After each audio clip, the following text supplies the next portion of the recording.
I love my dogs. They are my best friends and one of the few things that I can count on as I navigate these choppy waters that we call life. There is nothing that my wife and I wouldn't do for them, including spending thousands of dollars to remove a cancerous cyst from Lindsay, or to have Haley hospitalized and monitored when she ate a bottle of Excedrin that our former roommate left in her reach. These are our dogs, and they are counting on us to take care of them as best as we can. But they aren't our only dogs. They aren't the only ones that depend on us for their well-being, for their very survival. As Wisconsinites, it is also our responsibility to care for the dogs that we've left outside, the Wisconsin wolf, and we are failing them.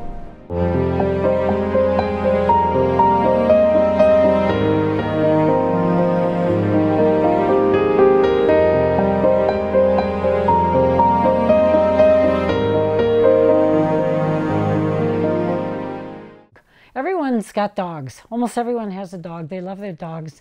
And they spend tons of money on little outfits for their dogs, fancy treats, take them to the vets if they just scratch themselves. But yet, for some reason, this wolf hunt seems to be acceptable. And I don't get it, because they are our #1 dog. That's where all dogs came from. Our team spent a week up in northern Wisconsin to get the facts on the wolf hunt. We knew that those in power, the ones making the decisions regarding the management of wolves, wouldn't take us seriously if we only talked to people in our native Dane County. The policymakers on this issue are as dismissive as they are uninformed, and we thought that the only way we'd have a ghost of a chance to get them to pay attention to us would be to show them that it's not just all the hippie liberals in the capital city that are against the hunt, but also the rural citizens of our great state. We interviewed people from all walks of life, including farmers, scientists, and prominent members of the native tribes, most of them also hunters, to try and get a complete picture of how this trophy hunt is hurting the ecology and the economy of Wisconsin. I see the recent wolf hunt that's moved in the last few years. I was pretty disheartened to see that, because wolves are actually getting up to a sustainable population. I thought it was something that was actually going to be held into the future, with over 1,000 animals coming into the state. And I was pretty disappointed to see that there have been planned wolf hunting here in Wisconsin, because I saw that their numbers are actually getting up, or they could help control some of the diseases that we've been seeing coming into the deer herd, like chronic wasting disease and bovine encephalitis, and some of the tuberculosis in the deer. And obviously the wolf have a role and a niche in nature, an ecological niche, to help keep the deer that are weak and sick and old, take them out of the deer herd. And I thought that chronically wasted deer and other types of deer that have diseases would benefit from having a predator like the wolves around. It's not a coincidence that some of the major diseases affecting deer, chronic wasting disease, we have EHD, we have bovine tuberculosis in Michigan. Some of these diseases are appearing, or all the diseases are appearing in areas where we have few or no wolves. And I think people need to see the positive aspects of wolves. Most people don't know that wolves have a very valuable part to play in the ecosystem. And we have, where we live, a lot of deer. And the deer come in and they eat everything in your garden, including your tomatoes. They eat your shrubs and your flowers. And just to keep the deer population under control in our area, wolves are very valuable. In places like Yellowstone, where the wolf population was depleted, the elk came in and ate all the vegetation on the sides of the streams, and it reduced the fish and the birds, and it has an effect on the whole ecosystem that just, one thing after another after another. When they brought them back, the fish returned, the birds returned, the saplings returned to the sides of the streams. The Yellowstone example shows improve the health of the ecosystem. They keep the deer moving so they don't overgraze, and so they can form a very important role in our whole natural environment in Wisconsin. With all of the evidence pointing toward our need to have wolves in the state, how could something like a public wolf hunt even be allowed to happen? The U.S. Fish and Wildlife Service gave back to the state of Wisconsin management of the wolves. The head of the DNR of state of Wisconsin said that they would properly manage the wolves. Immediately thereafter, there was a legislative movement to open up wolf hunting. I think things changed because the new people came into the legislature and they were beholden to different interests. One of the groups they were beholden to was the Wisconsin hunters. And it's a small group, but it has a disproportionately large effect on people because they're very active and they do a lot of lobbying and they're very loud and vocal. The resolution to support the wolf hunt happened in Douglas County, and the first step was that a woman who was, I believe, trains dogs for hunting came to the Forestry Committee and gave them a big spiel and presented them with a sample resolution and asked them to bring this to the county board. On our Forestry Committee, there's one person in particular who's a very vocal wolf hater, and he was I think he's the chair of the committee, and he basically kind of talked everybody else into it. I think there were a couple votes against it, 1 or 2, but basically it went pretty much unchallenged onto the county board, where it was brought up, and people debated it and used such scientific facts such as, you know, when my grandchildren go outside, I see wolves across the field looking at them hungrily. There was no scientific basis for any of the decisions that were made there that night. And it was basically about fear and fear-mongering and fairy tales. There was only 1 vote against it on the board, and so basically it passed pretty much unanimously. The wolf hunt was cooked up by Bob Welch, who's a big Republican lobbyist contributor. And as nearly as I can tell, he did it for the bear hunters, the people who run hounds. I think some of the Democrats from up north were worried about the hunters and the hunter rights organizations, which is a front group funded by probably Koch money and other right-wing, corporate money coming after them. So they were afraid of the special interests. Just the way it happened was a total surprise. I didn't expect on the day that wolves were delisted that the legislature would begin legislation to designate the wolf a game animal and institute a wolf hunting season without talking to the wolf biologists first. It was very clearly orchestrated by the legislature, and DNR went along with it. And that was what was so frustrating about it. We always trusted that the DNR would make their decisions using science. And in this case here, they totally not only disregarded science, they disregarded public input. There is a blind faith that because people work for the DNR, they are going to use sound science and make management decisions regarding the wolf based on the best available data. What they don't realize, it's a top-down process. We have a governor who appoints the director of the DNR. The director of the DNR appoints the people on the Natural Resource Board. So they're all political appointees making these decisions. Supposedly, they are supposed to consult with biologists, but they don't have to follow the biologist's recommendation. And then what I have seen, if the biologists want to keep their job, they will do what their bosses tell them. My name is Peter David. I'm a wildlife biologist with the Great Lakes Indian Fish and Wildlife Commission. I've served in that capacity for a little more than 25 years. I think a lot of us were surprised with the way the wolf hunt came to be.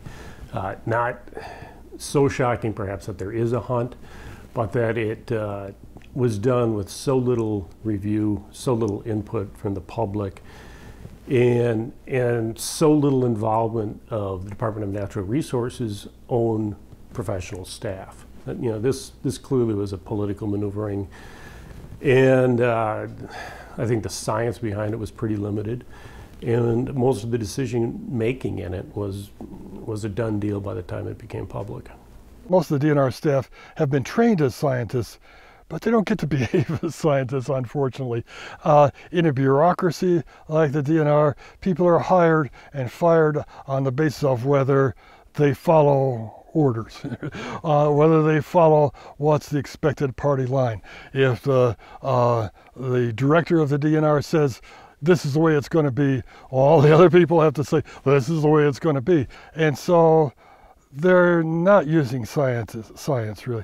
Going through the motions of science, but the conclusions are very influenced by the expectations of their superior. They've trained to be scientists. They know about science and how science is all about finding out the truth, and here they are now working a place where they're not supposed to find out the truth. They're supposed to be able to say the things that the bosses want them to say, And Kathy Stepp is totally disqualified to be head of the Department of Natural Resources. She should be head of Commerce or WEDC if she's going to be in government at all. I compared putting her in charge of the DNR as like putting Lindsay Lohan in charge of a rehab facility. And no offense to Lindsay Lohan, but you know, Kathy Stepp was a developer builder. She had no administrative experience, and it shows. I mean, basically the organization is for polluters, by polluters, and contributors to Scott Walker. Right, one of the key hallmarks of Wisconsin is called the Wisconsin Idea, and that's where you use the UW system and its great experts to help solve Wisconsin's problems. And these people, these UW scientists, were consulting with the DNR on this issue, and DNR basically fired them and then put up this hand-picked committee of interest groups that's stacked for wolf killing. I have former employees who are working there, and it's a very difficult environment. They don't feel valued, and they're worried about losing their jobs for basically doing their job. The DNR then christened the Wolf Advisory Committee, a group charged with coming up with a wolf management plan for the state, including how to implement the hunt, quotas for wolf kills, and how to educate the public about all of this. As the months wore on, they systematically removed anyone who was sympathetic toward the wolf from their ranks and replaced them with special interest groups intent on killing. All that was left for them to disagree on was how to kill. So 7 hours, we can come up with 4 options. 4 options. 0 to 350. 1 option, population goal rate within 10%. 351 to 500, population goal rate within 10%. 501 to 750, population goal rate within 10%. 751 or more, population goal rate within 10%. I mean, is this really this dysfunctional? So I have been attending the Wolf Advisory Committee meetings since their inception. And what's different about this committee as opposed to prior committees is that the special interest groups that serve on this committee are markedly anti-wolf. They have said things in these meetings such as the head of the Wisconsin Trappers Association saying that wolves fill no ecological role. The ecosystem is not managed by wolves. They don't have an ecological value in our Northwoods. And I didn't even really feel that that was debatable in the year 2014. We've heard things about that how fun it is to gut shoot a wolf, and by that means shooting a wolf in the abdomen so that it bleeds out internally and suffers longer, and how fun that would be. You know, Bob Welch, one of the key lobbyists, I remember in a specific meeting said, "Wolves are going to die. Who cares how they die?" in referring to using dogs versus wolves. So a real disrespect for not only wolves, the obvious, but a disrespect for the scientists who have dedicated their whole career to studying wolves. They felt that at the time that social science was not necessary. Apparently, you know, Safari Club International, who is a trophy hunting lobby, was more important than someone with a PhD in sociology or in ecology. We had a state law now that said you now will implement a wolf hunt, and in order to move that practice forward, we had to have people who were a part of the group that were willing to be partners in that effort, if you will. And we had a lot of time in Wisconsin where we had the former group, which several folks have talked about today, where they were a party of. But when we're charged to manage and to implement a hunt, coming in and telling us don't hunt wolves is not a productive way to run a committee, frankly. That's just a candid way to lay it out. So we had to have people who were willing to work with us in partnership and be willing to help us and advise us along the way in implementing state law. When I went to the Wolf Advisory Committee meeting, I found it to be rather divisive, standoffish, and I didn't feel very welcome. I was there with my Menominee mother and she wasn't afforded very much respect either. And I also noticed that the people that were there to stand up and speak on behalf of the wolves or anything pro-wolf were not afforded very much respect. I found the Wolf Advisory Committee meetings very interesting. For the most part, I found that there really wasn't any representation there or any advocacy on the board itself for our relatives. Of course, we know they couldn't be there to speak, and we know that they were not invited. So it was a shame that at least one of the members didn't try to speak up for them, but it seems to be pretty much out of balance. It favors the hunters, the people that like to kill the wolves. For the most part, they seem to be very deaf to what we were saying when we were testifying on behalf of our wolf relatives. Oh, well, when you go to the Wolf Advisory Committee, you realize you have no voice. It's run by wolf haters and uneducated, no science behind them. It's a complete joke. Okay. And it's frustrating because you can't say anything. And if you even try to interject, they warn you you're going to be thrown out. There was no collaboration and there was no diversity. And I saw that even the way the room was set up. One side of the room was one group. In that case, it was all of the extreme hunting groups. And then the other side was the DNR. And there was nobody else. That was it. No diversity at all. Of all the things that the hunting groups learned all throughout those 13, 14, 15 months, none of that went into the end result of that management plan. They could have gone in the first week and just decided what they wanted to kill and where they wanted to kill it, and it would be over with. And that seemed like it was their intention all the time, and it was always this, it was always them pushing and wanting to, the sense that they wanted to kill more and they wanted to have more options for killing and they wanted to find more places to kill. And there was nothing about protecting the wolf at all. The last meeting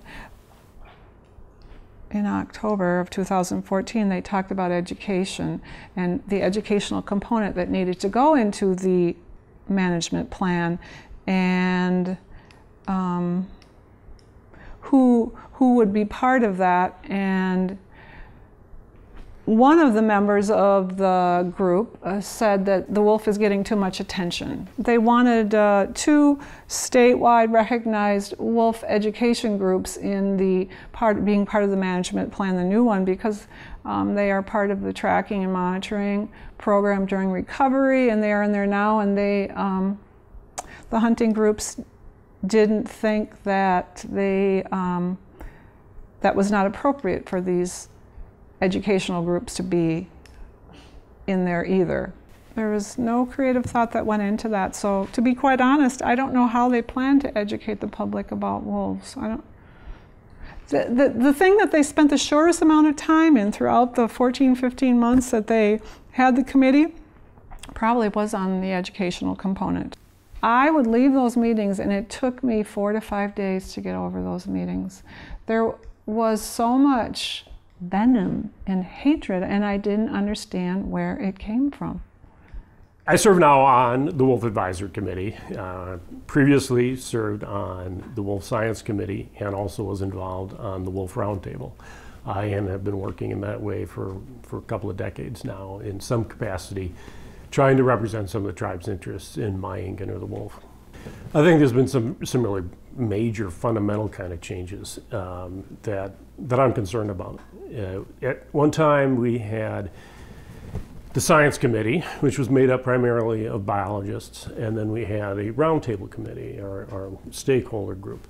And those 2 groups were separated from each other. So you had discussions that were really based on biology. Now, sometimes those were affected by the social concerns or the other concerns brought in from the stakeholders. but it was sort of a two-part process, and it made it, I think, much more clear what was science and what was social or political. Now we've had a disbanding of the Science Committee and the Wolf Advisory Committee, which was assembled, at the Secretary's direction, who could serve on that.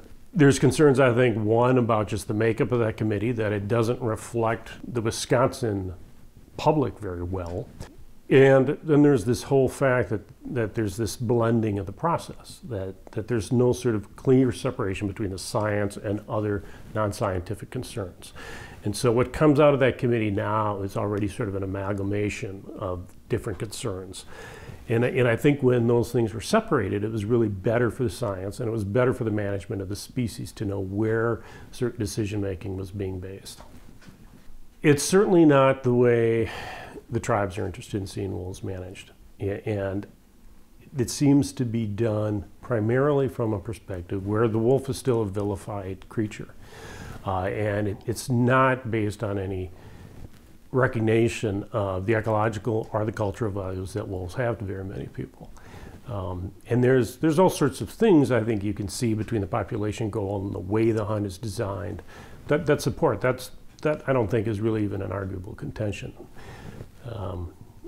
There's a whole lot more science that could be brought into this, starting with setting the population goal in a whole different manner than it's been done in the past.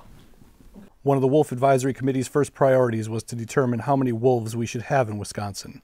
Through a process which can only be described as dubious, they arrived at the number 350. I believe that wolves should be reclassified as an endangered species because the threats that caused the wolf to become endangered still exist today. We've had almost 500 wolves killed in the last 3 years, and I have yet to see any science to support this. What they are doing is they are allowing the wolves their populations to decline to such a level just to prevent them from becoming endangered again.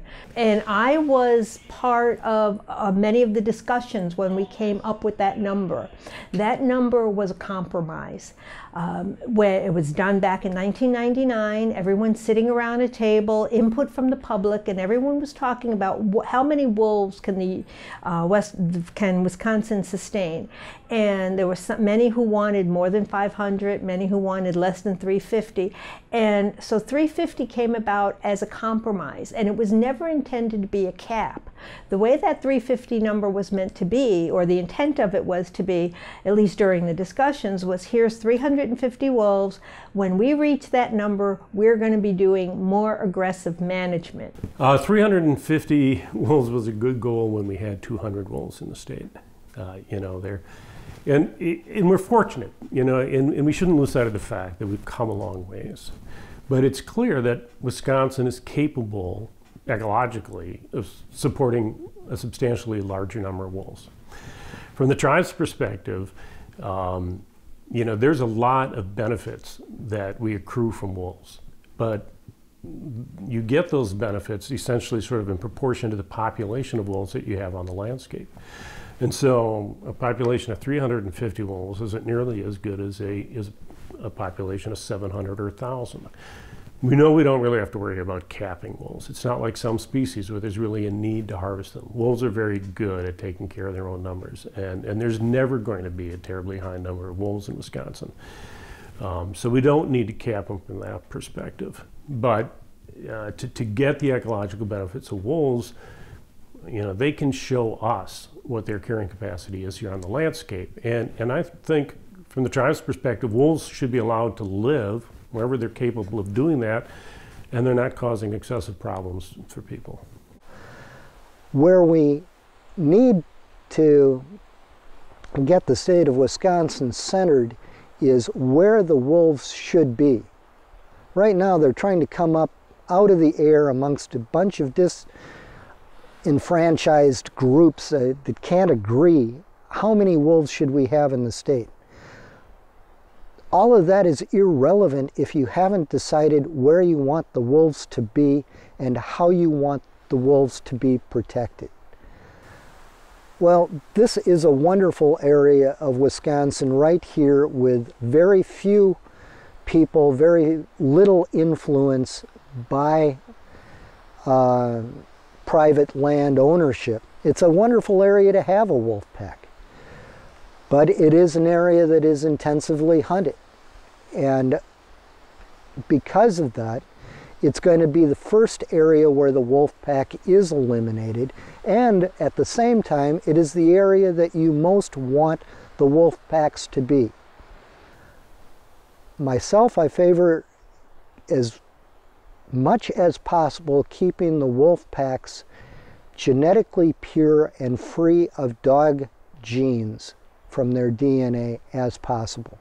We are able at this point to protect our wolf from being affected by coyotes and from being affected by domestic dog by protecting the wolves in areas that are large public lands where they'll be left alone.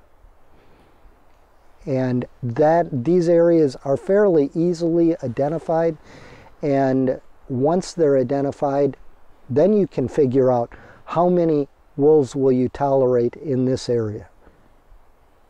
And I say tolerate because their own population is limiting. When they have too many wolves, they know what to do, they run. And they will disperse and find new areas to be. With the administration being the way they are, they've come to the conclusion they want to lower the number to 350. We want to have these aggressive hunts. It's not sustainable. Just biologically, with the way a wolf reproduces.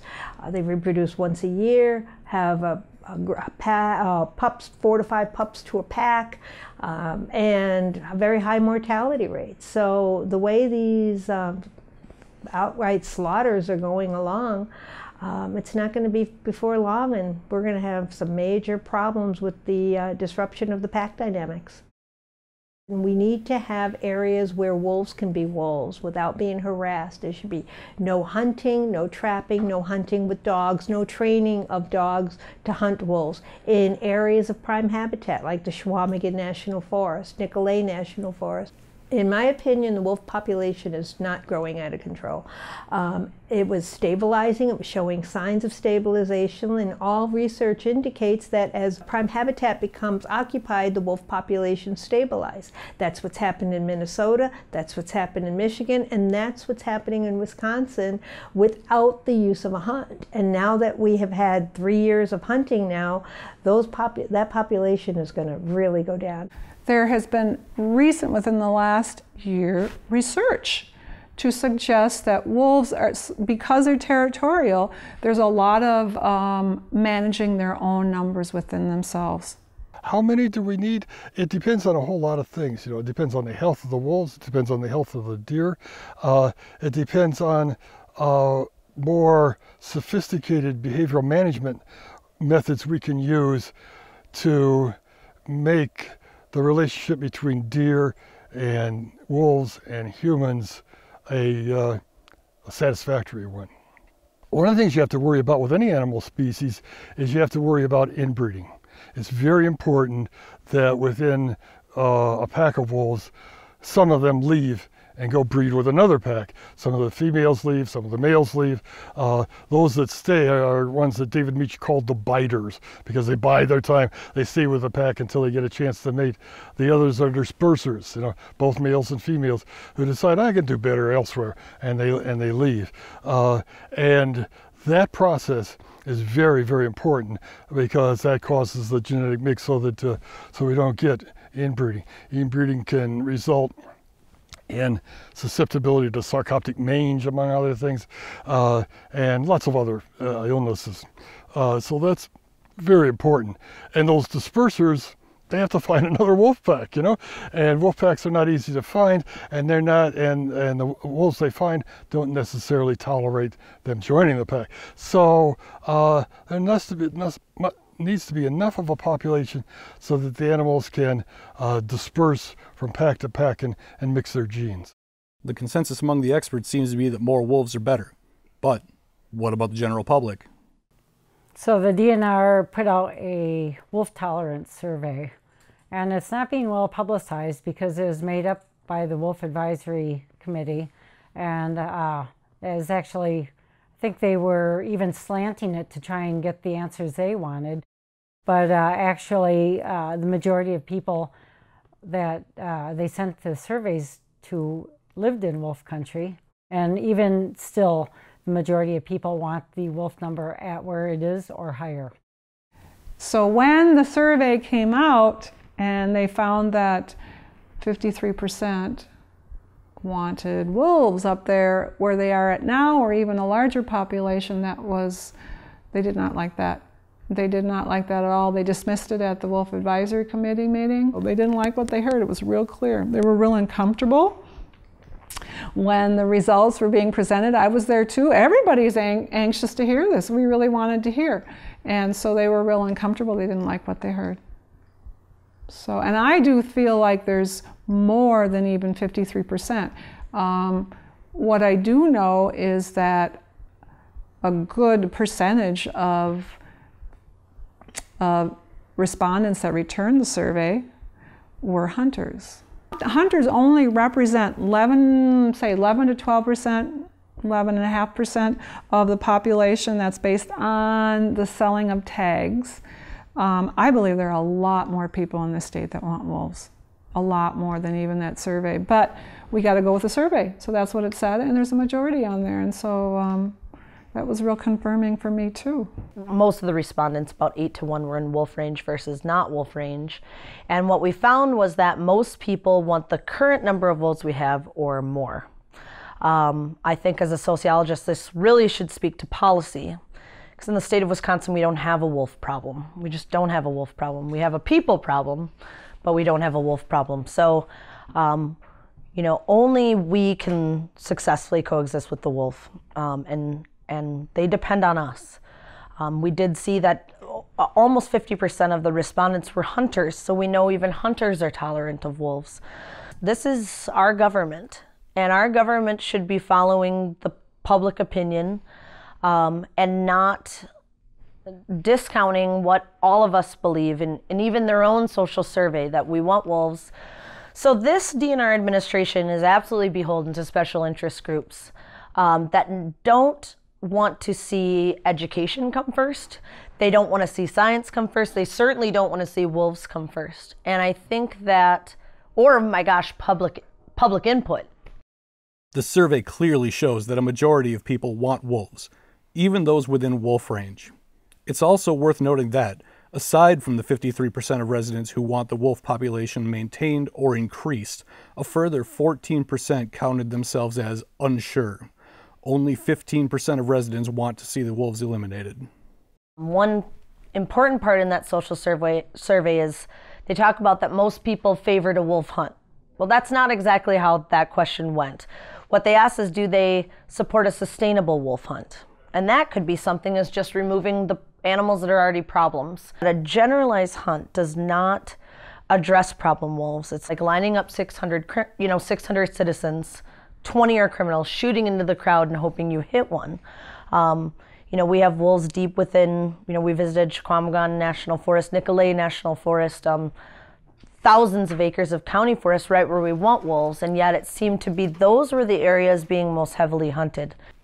How wolves are, what the DNR yet likes to use as harvested, which I refuse because they're not an ear of corn, they're a sentient being, is by trapping. And Friends of the Wisconsin Wolf, certainly myself, have taken a position on trapping. When I talk to hunters and people that are in favor of wolf hunting, I often ask them what they do when they step on their Labrador's tail, and they say they apologize to their dog. But yet a wolf can languish in a trap for upwards of 48 hours, or in a snare around their neck, choking and suffocating and frothing and vomiting and crying out in pain for their family members, like your dog would. We've taken a pretty firm position that we don't believe trapping of wolves is humane. And people need to know that these wolves are not being killed by some fair chase. They're being trapped, terrified, open to the elements, with their pack mates watching them suffer. Good shot.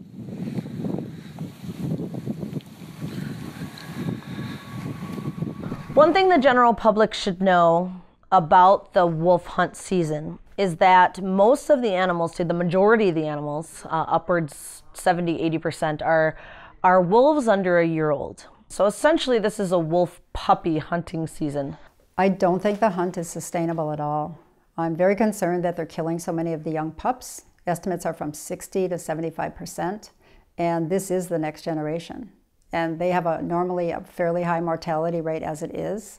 So when you kill pups plus added to the mortality rate, you're really wiping out the pack from the bottom up. One of the reasons the state gives for needing a wolf hunt is to address livestock depredation. Well, we only, in the last year, only had 13 verified wolf depredations. One thing to know is that all missing calves are also added to wolf depredation, whether they were taken by coyotes or not. So a lot of those numbers have been inflated, especially since this administration has taken hold. Wolf depredation since the hunt has fallen. But one thing to keep in mind is that the other lethal controls didn't go away. So we're still addressing problem wolves, and we have a wolf hunt. So if a wolf hunt was really addressing depredation of livestock, then we wouldn't need to have the USDA and the DNR going in and removing problem wolves concurrently with a hunt. So I think it's important for people to know that this recreational and trophy hunt doesn't address depredation at all. I do not believe we need to use wolf hunting as a tool to control depredation. When there's a depredation, we need to be thorough, we need to be precise, and we need to get the offending animals. We have the tools available for that. The farmer, the producer who's had the loss, has the authority for lethal control. We have DNR lethal control. If there's an area where there is a farm that's having a problem, we can support removing the animals around that farm, but a general recreational hunt is not needed. Absolutely not. The depredation is a real issue for certain people. If you're experiencing depredations, I think you've got a right to seek some source of dealing with that problem. But a hunt is an incredibly inefficient way of doing that. The timing of it is wrong. If you're having a problem in the spring losing calves, having a hunt 6 months later doesn't really help you very much. We know that roughly 80 to 90% of the wolves that are harvested in any year haven't been involved in packs that are causing depredation. So it's sort of like it's like dealing with a speeding problem on the highway by pulling random cars over. Yeah, some of them were speeders, but all in all, it's just not a very effective way of dealing with the problem. So if you're having a problem, you got to deal with it quickly. You have to target the animals that are causing you the problem, and a hunt just doesn't do that. And there's really almost nothing built into this hunt to try to target animals that are causing problems. I worry about a collapse in the population. I have a master's in natural science and zoology. I've studied wildlife management and large predators like wolves and bears, and it's like the problem is when you indiscriminately kill wolves from the pack, if you take out enough alphas, you destabilize the pack. You get more depredation, more killing of livestock, and then that leads to basically chaos. I'm not a fan of hunting predators in order to control depredation. I believe that there is a balance that the animals themselves will naturally monitor. I live in Trade Lake, Wisconsin, about 11 miles southeast of Grantsburg, Wisconsin, and I'm a cheesemaker along with my husband David. We run sheep, cattle, and goats. The only way we could possibly farm in this area is with the use of our livestock guardian dogs. If we didn't have them, we would have nothing, because our sheep are basically like a walking buffet. We have 200 acres, and half of that is dedicated as a wildlife refuge. And when the wildlife come through, so do the predators following the wildlife. So we have constant traffic coming through the farm. We have had wolves on occasion on the farm. We've seen them. They're pretty unique. They trot through with not a care in the world. They're pretty cavalier. And that's why we also run the number of dogs we do, because wolves don't hunt alone, and it's not fair to ask a dog to protect the livestock alone. So we run anywhere from 8 to 10 guardian dogs. Our guard dogs keep back, they speak the language of the predators, and they keep back the initial predators, and believe it or not, the predators then, they're very territorial also, that's coyotes and wolves, and they'll keep away other predators. So it becomes like ripples on a pond. And when you start to take out those ripples, other ripples move in, and they may or may not be predators that are sustainable to your area. We had a coyote pack that was here for over 12 years that we never had problems with. They hunted mice, rabbits, whatever. They stayed away from our livestock. They respected our dogs, and they kept other coyotes away.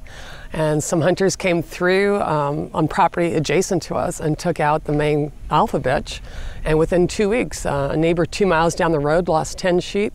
We had our first coyote attack because we weren't expecting it. We only had some juvenile dogs in the back field with the sheep. And it took us bringing all of our dogs out in order to keep that coyote pack back. There were 10 coyotes in that pack. But it was like juveniles with no guidance. They were just running amok. And so there is a balance. There's a whole hierarchy in the predators. So if you work with it, you know, it can work with you. I am not against taking out a predator that will not work with the situation. You do get those that run amok on their own, and that can be problematic. Everybody I know, anybody I know that has suffered depredation, have they tried guardian dogs? Have they tried alternative measures? Is this really about helping livestock production, or is this about making more money for the state through selling hunter licenses? You know, we hunt, we put food in our freezer. We just don't believe in trophy hunting. I don't believe in allowing rogue predators to go unchecked. But I think that there needs to be a lot of education. I just would like to see people try alternatives. At one time, the DNR, the Wisconsin DNR, spent a lot of time and effort in educating the public about wolves. Now it's very rare that you see any factual information being put out for the public as to how to coexist with wolves. So you see situations where bear, we live in bear country. Bears raid bird feeders all the time. We see reports saying, do not take down your bear feeders because bears are coming in. We never see any such thing like that with wolves. Wolves come into town because they're following deer, but the DNR is not putting out releases saying, hey, stop feeding your deer near a residential area. You're going to bring in a predator. They're not doing anything to counter the misinformation that wolves are eating all the deer, or explaining how the coexistence of deer and wolves, what happens in the woods. If you want to get a deer, think like a wolf. Deer are going to spook and they're going to leave. They're going to be in areas where they could see, smell, and hear predators coming. DNR has failed miserably in that area. They just are not putting out the information, and so instead they are pandering to the fear factor. I think in every state there's always recognition of how great the need is to do education, and yet it's always sort of the last thing that actually gets accomplished. There's probably almost no species on the Wisconsin landscape that has, you know, is more poorly understood or has more half-truths or falsehoods said about it, and that people just are taught really everything but the truth about wolves in many situations. So there's a great need, and truthfully, very little work is really designed to do that. And people have to be receptive to it too, and some people are and some people aren't. I decided to start up an informational source, Wildlife Public Trust and Coexistence, because I saw a need for a kind of a general clearinghouse, and wanted to start an exchange of information. And the heart of all of this, and I don't think the public knows about this, is that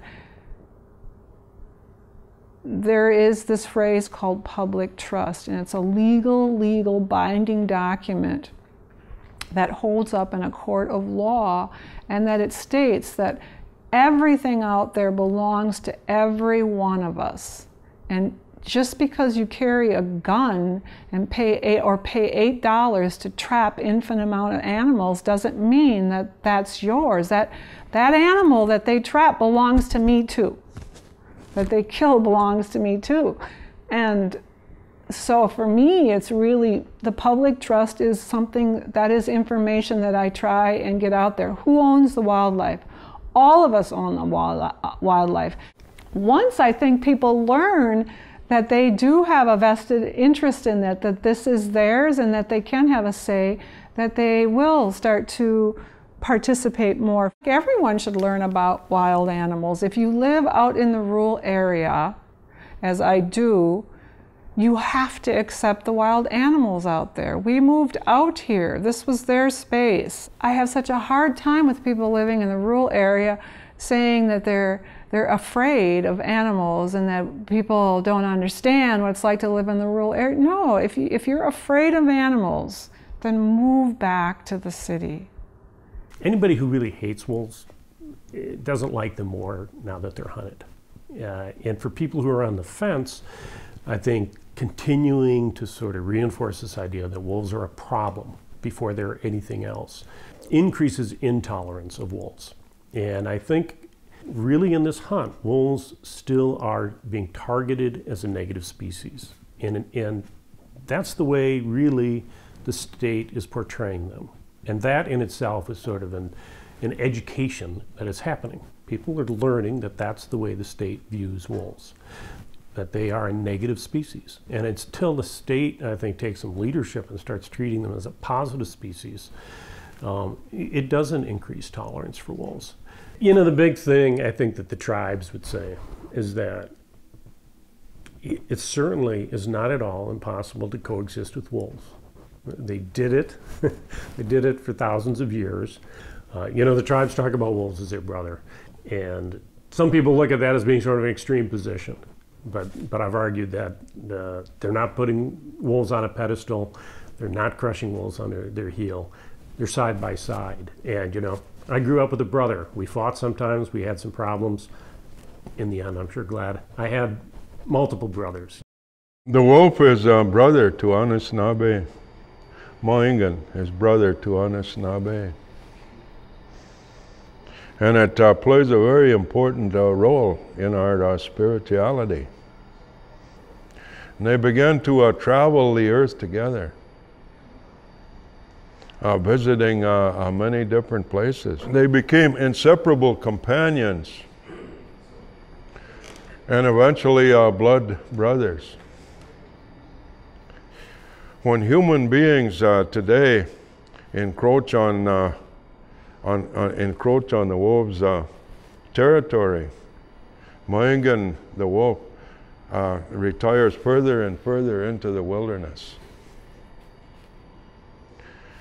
And then it was prophesied that maybe someday that Moingan may no longer have a place to retreat if there's no wilderness. If that happens, if Moingan passes out of existence, Anishinaabe, you'll soon follow. You'll die of great loneliness of spirit. And so the fate of Anishinaabe is related to the fate of Moingan. And so their destiny is said to be the same. If Anishinaabe, if you pass out of existence, all other human beings will soon follow. And that's the wolf now is a very strong symbol of the wilderness, of what little wilderness that we have left. And so the wolf is a threat to any of those who would seek to exploit that wilderness and those resources. So that's motivated by greed and selfishness.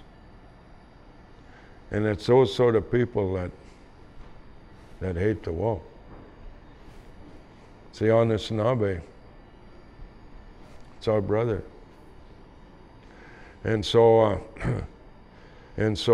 we've taken a very serious stand against wolf hunting here in Wisconsin, as well as Minnesota and Michigan. Because of our relationship to the wolf, the common destiny, the common fate, not only of Anishinaabe people, but of everybody. The wolf hunt definitely is actually it's a holocaust of an entire species, just like the holocaust of our people and the holocaust of a number of other species. And to think that we would go out and kill something on purpose for no reason. There's no reason to kill wolves, none whatsoever. Wolves are a part of our life, just like bears and deer and everything else. And every one of them, you know, could be feared in their own way. But we don't fear wolves any more than we would fear a bear or, say, a cougar or anything. You know, you respect it and you give it its space. That's what all of this really comes down to: fear. The unfounded fears of the uninformed are what is dictating the actions of this administration and the DNR that it took control of. Instead of combating wolves, what we really need to fight is fear. Unfortunately, what we are seeing happen from our DNR and our government is the exact opposite: eliminating the wolves and nurturing the fear. I think this fear comes from childhood stories, things like Little Red Riding Hood or The Big Bad Wolf, and that puts an emotional sense of fear in the children, as well as you know, a cognitive understanding that the wolves might be dangerous. As they mature, the cognitive understanding changes to something more rational, but the emotions of fear, they don't change as quickly. And in our own work with wolves, particularly when I've got doing it with the middle school kids, when I give talks about this, always somebody asks, what kind of weapons do you carry to protect yourself from the wolves? You know, we don't carry anything. There isn't any need for that, I don't think. The only protection we carry is we have a little compressed air boat horn. You know what I'm talking about? It's a little jar of compressed air with a horn on top. You press it, it goes beep, very loud. And we carry one of those along. We've never had to use it, but we have one of those along just in case a wolf would get a little too close. And I'm sure if we blasted them with that, they'd be gone in a second. I think the way that you handle fear is empathy, understanding and appreciating and validating their fear, and then education, helping them to understand that the wolves are not to be feared. That belief that the wolves are going to harm your grandchildren, that's Little Red Riding Hood tale, and that is not a documentary, it's a fable. I mean, what was it? One person was killed by a wolf in North America, all of North America in the last 100 years. Once I was skiing not far from here at the After Hour Trail, and I was the only one there.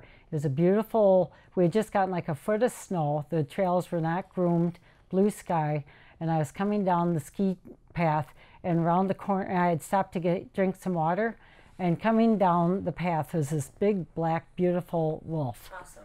It was like a magical moment, and he saw us and he took off through the woods. And it was a fleeting moment, but it was really magical, actually. And I told people about that, and the first thing most people said, weren't you afraid? Fear never was ever a concern. Why would I be afraid? They're afraid of us. They're elusive animals. They don't want to be seen or bothered by humans. So no, and I ride my horse in the woods, I hike in the woods alone, and if I'm ever lucky enough to see a wolf, to me it's a treat, it's a gift. It's not anything to be afraid of. They would never bother you. I think the media sensationalizes things because it sells papers and it builds into that fear. And when I talk to children or kids, everyone has seen the movie The Gray or The Werewolf, and they've seen this, and this is something that just is constantly reinforced through the media, and people are afraid. They see a wolf and they're thinking, what's it going to do? Oh, gee, that wolf didn't snarl at me. And when I've had people say that to me, they'll say, I saw a wolf and it just stared at me. And I ask them, like, yeah, and what? And that's what they expected to be snarling, growling, howling at them. And when I explain to them basic wolf biology, that that's how a wolf acts towards another wolf, they go, oh, I didn't know that. I think the media has really trumpeted this wolf hunt. It's news for them, and they've showed pictures, and they've showed, you know, we had a newspaper in our area that had a photo of a father and his son with a very young wolf that they had first trapped and then shot in the head. And they were holding the wolf between them. It looked like a large puppy. And, you know, and the article said that the son relayed that how exciting it was to do such a bonding activity with his father, and he would always remember it. They didn't ever look at the side of what it was like for the animals. They always looked at it as a great new wildlife outdoors experience for people. So I think they definitely played a big role in making people feel it was okay, and then also, in some sense, even glamorizing it. I don't think the media was interested in hearing from people who advocate for wolves. I was part of an action, and we tried to get people to come and to talk with them. And I actually spoke about a lot of things that I've talked about on this film. And they picked a clip that was very, very small and minor and didn't really have much to do with the issue at all. And it just wasn't, they weren't interested in that. The media was interested in promoting this from the beginning. And it's not just the mass media either. Much of the worst of it has bypassed traditional television and print news and found its home on social media sites like Facebook and YouTube. The Wisconsin Wolf Hunting Facebook page currently boasts over 33,000 likes and is filled with hunters spreading sentiments such as, if we can't kill some of them, we will kill all of them. Smoke a pack a day. And the ever-popular mantra, shoot, shovel, and shut up, referring to poaching more wolves than are legally allowed. The videos that I've seen or I witnessed on social media were very disheartening, disgusting, dehumanizing. I don't even have words to describe how they really made me feel, because as a hunter, as a Ho-Chunk caretaker of this land, it's abhorrent. It's appalling. There is absolutely no reason to be having one brother kill or fight their brother like that, because that's what they are. They're our brothers, like the dogs, the wolves. They're our family. They're a part of this circle. They're a part of our lives. Without them, we can't exist.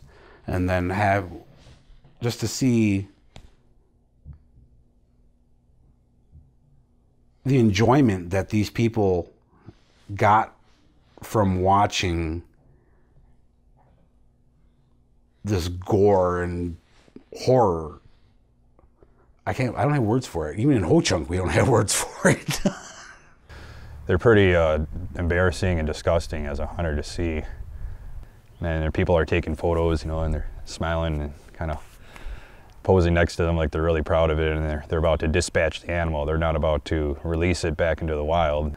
Now these are photos of someone who's proud to kill a wonderful animal like a wolf. As a hunter myself, I hunt animals who I intend on eating. I hunt the animals for the meat that they provide me and my family. And I don't know a single person that's ever had any bite of wolf meat.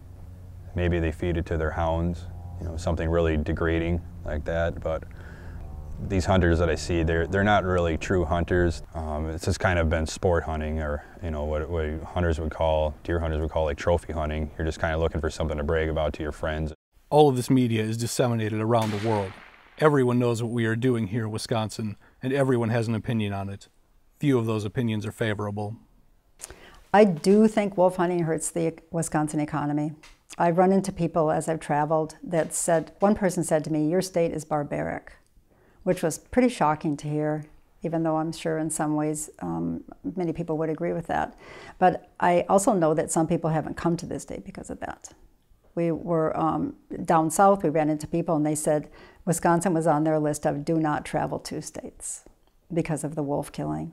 I went out to Yellowstone National Park this summer, and I would not step a foot into Idaho.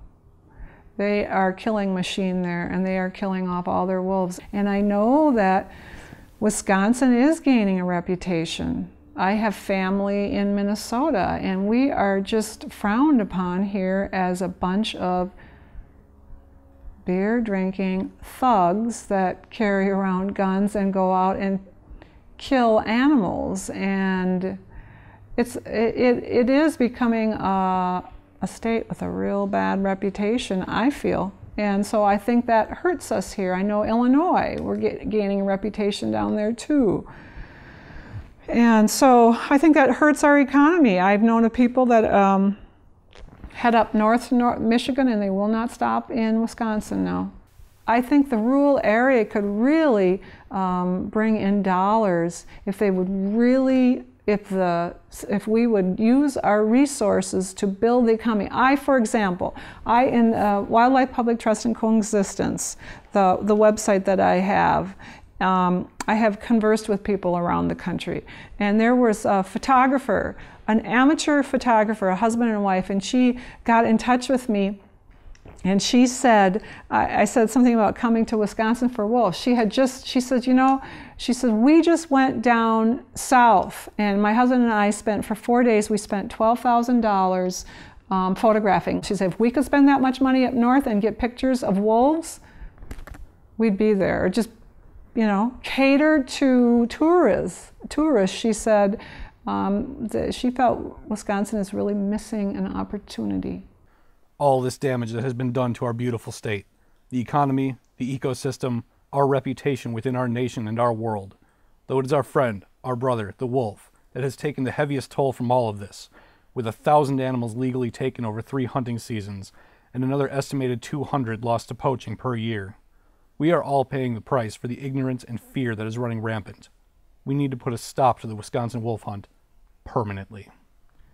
In December of 2014, after we had filmed these interviews but before completing this documentary, the gray wolf was officially relisted as a protected species.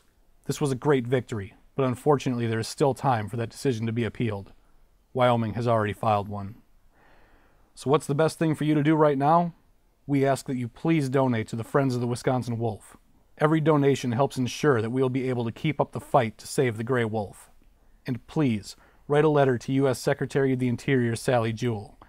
Secretary Jewell's decision on the future of wolf management could come any day now, and it's important for us wolf advocates to keep the pressure on. Please include any of the information presented in this documentary that you see fit, but it's the most important to remind the Secretary that the U.S. Fish and Wildlife Service is required to base all wildlife management policies on the best available science, and that delisting was based on insufficient research. States where the wolves have been delisted have not managed their wolves like other wildlife. They have instead opted to aggressively hunt wolves as far as they possibly can, and the gray wolf has barely begun to recover in, or is still completely absent from, large areas of suitable habitat, which are necessary for the long-term survival of the species.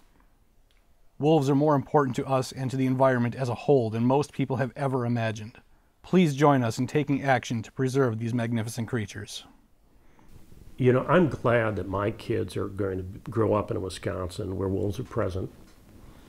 And if you're going to take a wolf's life, I think it needs to be done for better reasons than are commonly given right now. Most people are taking wolves because they don't like wolves. Not because they value that animal or think that there's some value in that experience, but that they don't like wolves. You know, we don't have to live with outdated and archaic views of this animal anymore. We know more than we did 100 years ago. We'll know more 100 years from now, but it just makes sense in the meantime to let them fulfill their role on the landscape that we know is real and is important.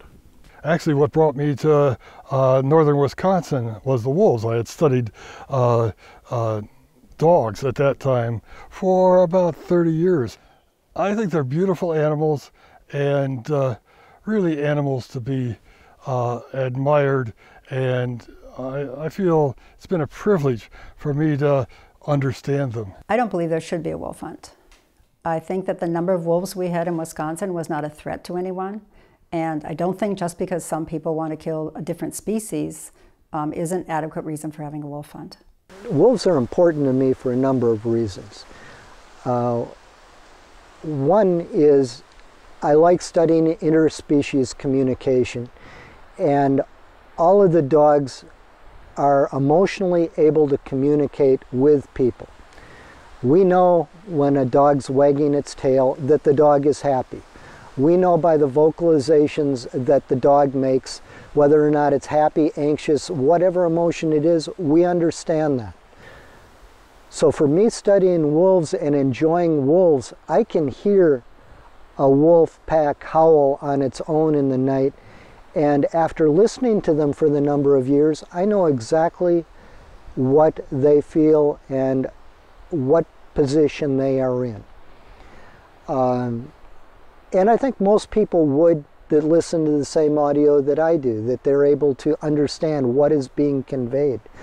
But what you feel and what an individual feels when they hear a wolf pack howl is dramatically different. Some people feel anger, some people feel fear, some people feel awe.